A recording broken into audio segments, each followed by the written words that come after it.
So welcome to Pop Hearts TV. And welcome to LA. I know, I'm so excited to be here. Yes, and you're having great weather here, so that's fantastic. Oh my gosh, much better than Nashville. Yes. So we're gonna go way back to the beginning of your career. Okay. Back to like fourth grade talent show here. Oh, man, this comes up a lot. It does. So tell the fans out there who may not have heard this story before. Okay. You decided, let me get this right, to enter into a talent show with no talent that your parents knew of. Yeah, so basically there was a talent show at my elementary school. I was in the 4th grade and just decided, hey, I'm going to sign up for this. And so I signed up to sing and play the guitar, and I come home and I tell my mom, hey Mom, I signed up for the talent show at school. And she's like, what's your talent? And I'm like, well Mom, I'm going to sing and play the guitar, duh. And she said, Chase, you don't sing and you don't own a guitar. And I said, well, I'm going to need one. And so there was a little Yamaha that we had up in our attic, and I asked her for a guitar lesson, and she got me one. I started playing, and 3 weeks later I did this talent show, and everybody was just like, what? This is so weird. And yeah, I think I quit immediately after that because my guitar teacher had cooties. Yeah, he freaked me out. So that's a good reason. Then. I was 8. Of course, yeah. I was 8, you know. Fun fact, when I turned 16, I ran into him and he started playing guitar for me. No way. Yeah. He actually doesn't anymore, but for a long time he was. And then when I moved up to Nashville, you know, everything kind of gets crazy. And then he was in Charleston, which is where I'm from. But little fun fact that he ended up playing guitar for me after he had cooties. How funny. So you had the natural talent for guitar. Have you been able to pick up any other instruments as quickly as guitar?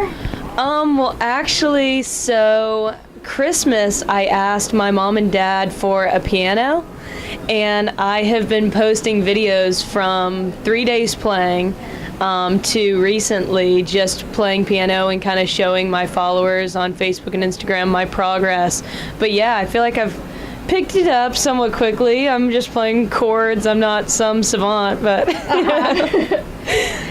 Now, you also, I heard, before coming to Nashville, before releasing all your new music here, you had turned down offers from Ivy League schools too, correct? That is true. Yeah. So my first dream was to be a neurologist. No way. Yeah. So I was always into biology and medicine, and that was my dream, to go to an Ivy League school and study medicine. And yeah, I graduated when I was 16 years old. And I graduated my 11th grade year, and I was a year ahead of everybody. So I was like, I'll just take this year and work on music and do my thing. And man, after that year, the bug bit me harder than it had before.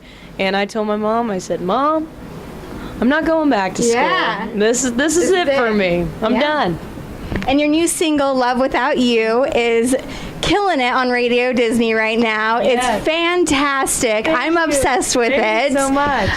What made you decide to go with that song to kind of be the first hit of yours? Yeah, for me, I felt like it was relatable to pretty much everybody. I think everybody has that one person that they just never completely let go of. You might just be over them and you've moved on, but when you see them again, all those old feelings just come flooding back in. So it's always that one person. Always you can't that one. Can't just shake it. You can't shake it off. Yes. I don't care what T-Swizzle says. Exactly. So your influences more country and R&B. Talk about your influences and going into that kind of genre. Yeah, for me, my influences are really important to me, and growing up, my dad would always listen to a lot of George Jones and Patsy Cline and George Strait, Miranda Lambert, and so it was a lot more country driven. And then I'd get in the car with my mom and she'd play a lot of Alicia Keys, Aretha Franklin, Mariah, Whitney, and those were my girls. Like, I just loved them. And so I fell in love with both genres. And I think that's kind of where my influences come from. I mean, anybody that knows me will tell you I'm obsessed with Whitney Houston. I'm actually boycotting the Walk of Fame because she doesn't have a star. She doesn't? No way! What is that? What is that?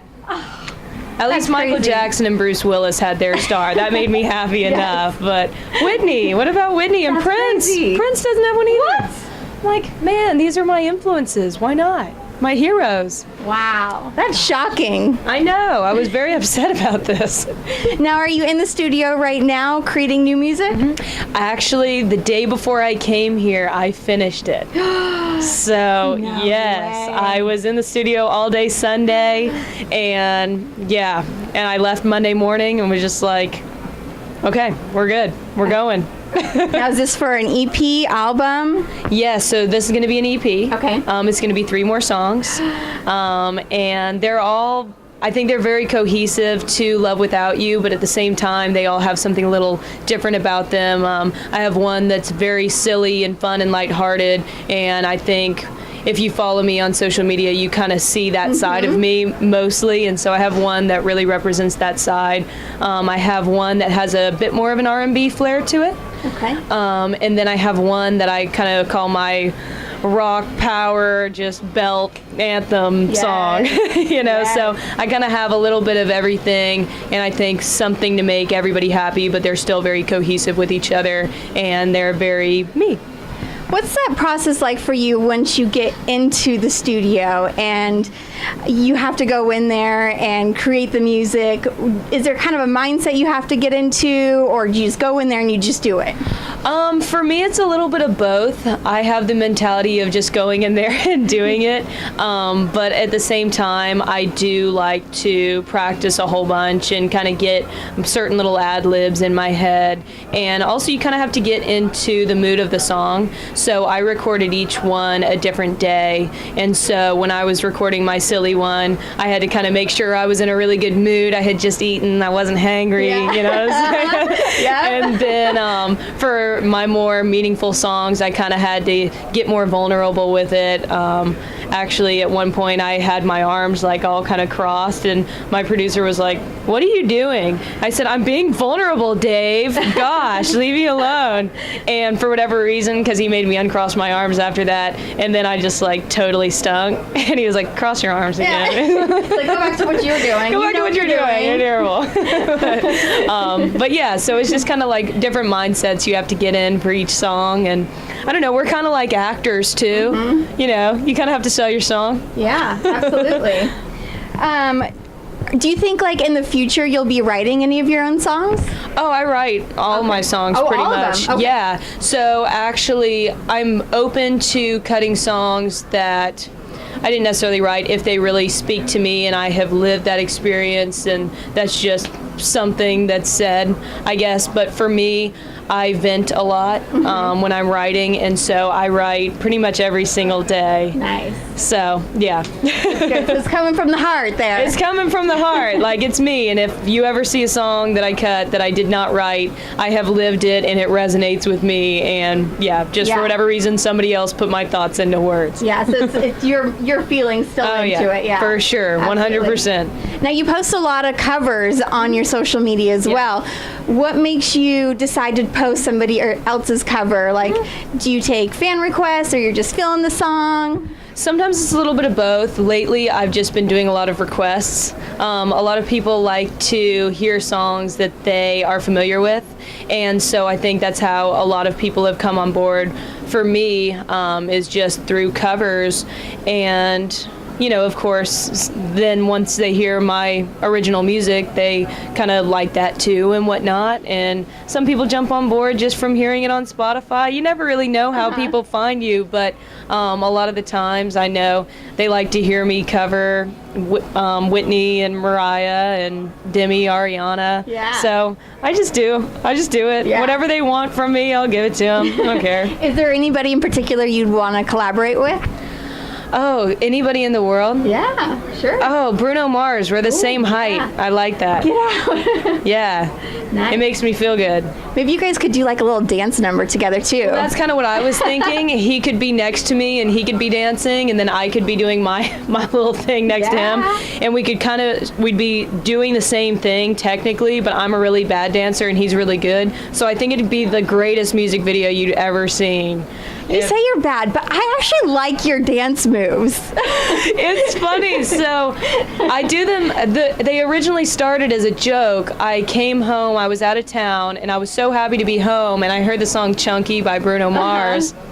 There you go. I actually do a lot of my dancing videos to Bruno Mars. But so I heard this song, and I just felt like dancing to it. So I set up my camera, and I posted it on my Instagram. And after that, people are like, when are you going to dance for us again? And I was like, oh my gosh. Everybody's always said I was the worst dancer in the world, and now people are asking me to dance. I always make a joke with people that I meet, and I'm like, I think sometimes they like to see me dance more than they like to hear me sing. I don't know what that says, but...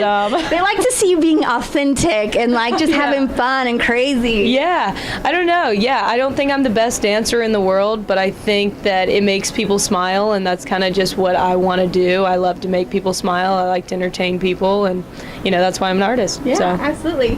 Now you're probably busy like creating music in the studio, doing all that stuff, but what do you like doing outside of music just for fun with your friends? Oh man, I'm a total foodie, which is really awful to say because I'm vegan, so I don't know if you can be both, but there are a lot of really great vegan options around Nashville. I actually don't talk about me being vegan that much because I don't want to be one of those vegans, but I'm a total foodie, so my whole day is like planned around when I'm going to eat, and so I like to eat. That's what I like to do for fun. I like to just go out and exercise and be out in nature. Pretty much. Awesome. Yeah. And what else do you have coming up here pretty soon other than releasing your new EP? Gosh, I'm releasing new music. I'm working on more new music. I'm doing everything. I'm doing it all. I'm just trying to get it all out there, Yep. Awesome. All right, well, we have a little fun game here for you to play if you're down. It's called This or That, or some of them are just fun little, like, you have to tell me your first thing that comes to your mind. Okay. So. This could be dangerous. This could be dangerous. All right. Go to Starbucks drink. Oh, man. This is going to be terrible. Here's the thing.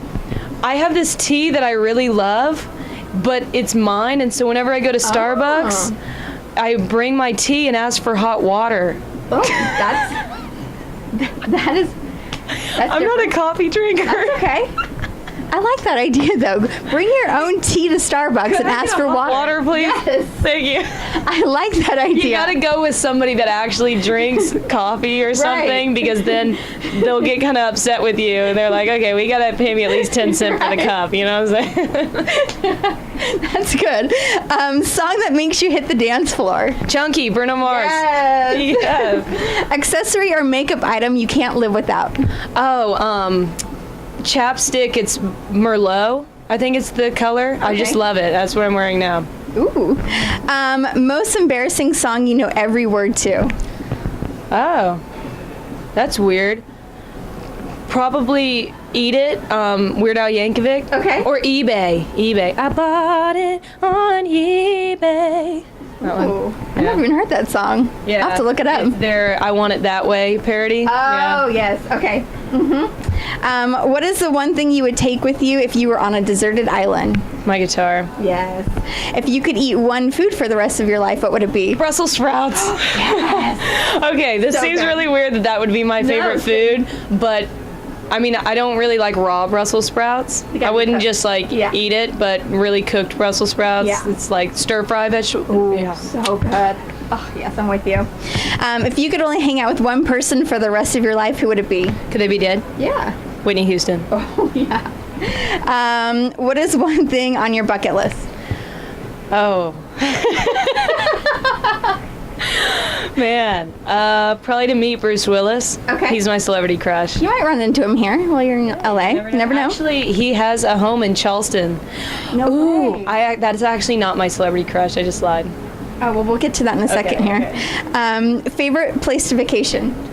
Oh, man, I really like it here so far, but I also like my hometown, Charleston, South Carolina. All right. Who's your secret celebrity crush? Okay, so this is going to be a really random one. His name is Matt Zuckery. Okay. I think that's how you pronounce it. And he was on Gilmore Girls. Yeah. He was Logan. Best show ever. And now he's on a show called The Resident, and for whatever reason, whenever I see him, I'm like, this is the cutest guy I've ever seen in my entire life. I love him. He's so I don't cute. even know him. I'm not really into the whole celebrity crush thing because I'm like, well, I might never meet them. But man, He's I cute. love him already. Hey, if you see this, I love you. That was really creepy. He's so cute. I'm just kidding. What is one thing you cannot live without? Probably music. Okay. And if you had to pick one celebrity to play you in a documentary, who would you want to play you? Angelina Jolie. Oh, yeah. Yeah. That's good. Awesome. And you won. Yay. Yes.